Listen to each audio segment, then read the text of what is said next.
समस्तीपुर संसदीय सीट पर एनडीए को एकजुट रख पाना असंभव प्रतीत हो रहा है। संभवी है तो संभव है का नारा भले ही एनडीए के प्रत्याशी का चल रहा हो, लेकिन समस्तीपुर में एनडीए एकजुट नहीं है। यहां जहां जेडीयू दो भागों में साफ साफ बटा हुआ दिख रहा है, वहीं लोजपा के कई कार्यकर्ता खुलेआम महागठबंधन का प्रचार कर रहे हैं।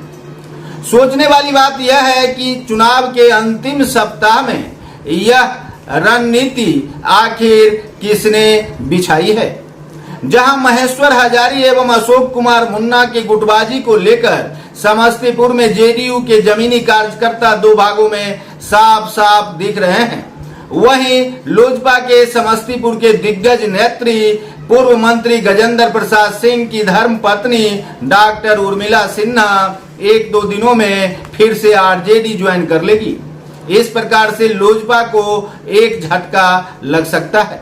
शिवाजी नगर के लोजपा कार्यालय में कांग्रेस का कार्यालय खुल चुका है। रोसड़ा के जेडीयू के कार्यकर्ता खुलेआम सन्नी हजारी के रोड शो में 2 मई को दिख गए। रोसड़ा में आरजेडी कांग्रेस वाम दल के कार्यकर्ताओं के साथ महेश्वर हजारी की बैठक संपन्न हो गई।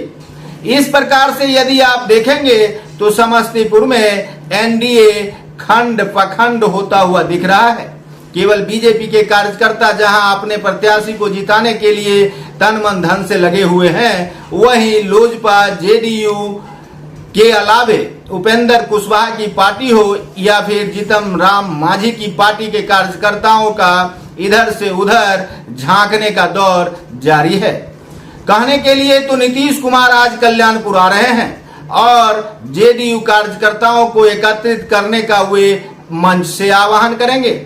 कल्याणपुर आने के पीछे का कारण यह भी है कि महेश्वर हजारी वहां से विधायक हैं और महेश्वर हजारी कल्याणपुर क्षेत्र में यदि इधर से उधर वोट को करना चाहेंगे तो ये आसान होगा।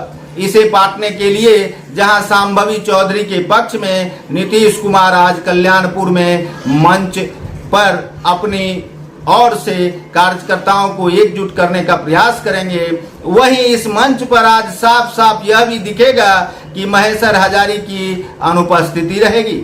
महेश्वर हजारी कल्याणपुर के मंच पर नहीं दिखेंगे। इससे यह स्पष्ट हो जाएगा कि महेश्वर हजारी पुत्र मोह में है और यदि महेश्वर हजारी का पुत्र मोह इस प्रकार का रहा तो समस्तीपुर में एनडीए को इसका खामियाजा भुगतना पड़ सकता है। भले ही कांग्रेस नेता के रूप में सन्नी हजारी स्थापित हो सकते हैं, लेकिन समस्तीपुर में जेडीयू बिखरने का डर अब सताने लगा है।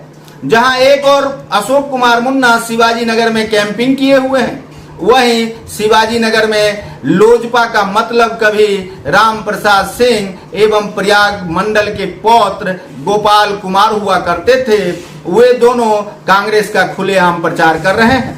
ऐसी स्थिति में लोजपा के कार्यकर्ता जहां महागठबंधन के लिए प्रयास कर रहे हैं, वहीं लोजपा आर के उम्मीदवार सांभवी चौधरी संभवी है तो संभव है का नारा बुलंद कर रही है। आखिर ऐसे में एनडीए जिसे जीतने का पूरा अपने आप में विश्वास जगा हुआ है, वह भीतर से खोखली नजर आ रही है। शिवाजी नगर एवं रोसड़ा क्षेत्र में गजेंद्र प्रसाद सिंह जो कभी 5 बार विधायक हुआ करते थे, उनकी धर्मपत्नी डॉक्टर उर्मिला सिन्हा वारिस नगर से लोजपा की उम्मीदवार भी रही। 23,000 के करीब वोट भी हासिल की और वे 1-2 दिनों में राजद में फिर से जाने के लिए लालू प्रसाद यादव एवं जगदानंद सिंह के संपर्क में हैं। तेजस्वी प्रसाद यादव की जब भी समस्तीपुर में सभा होगी तो हो सकता है डॉक्टर उर्मिला सिन्हा तेजस्वी के मंच से आरजेडी ज्वाइन कर लेगी। ऐसे में रोसड़ा क्षेत्र में गजेंद्र प्रसाद सिंह के समर्थक जो सक्रिय हैं, आरजेडी के कार्यकर्ता हैं और उर्मिला सिंह से भी प्रभावित हैं, उन पर गहरा प्रभाव पड़ सकता है। रोसड़ा का इलाका जहां से वीरेंद्र कुमार विधायक हैं बीजेपी के, और इस इलाके में इतनी बड़ी सेंधमारी होने की संभावना अब साफ साफ दिख रही है।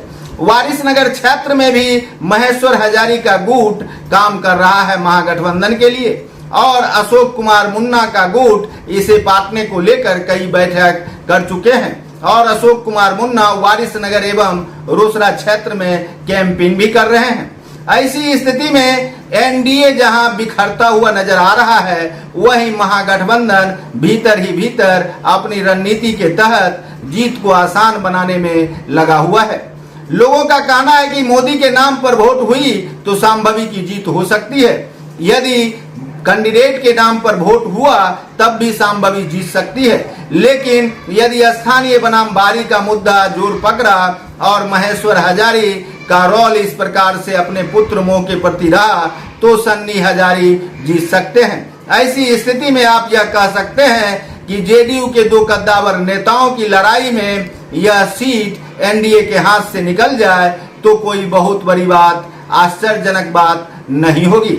आखिर चंद दिन और बच गए हैं चुनाव होने को। 13 मई को यहाँ चुनाव है और 5 मई को आज नीतीश कुमार कल्याणपुर आ रहे हैं। ऐसी स्थिति में नीतीश कुमार जेडीयू को पाते हैं या फिर यह दो गुटों में बटा हुआ ही रह जाएगा और इसके परिणाम क्या होंगे यह तो 4 जून को पता चलेगा। 13 मई को चुनाव होने हैं। देखते रहिए संजीवनी बिहार और पाते रहिए नई नई जानकारियां। हम हैं संजीव कुमार सिंह और आप देख रहे हैं संजीवनी बिहार।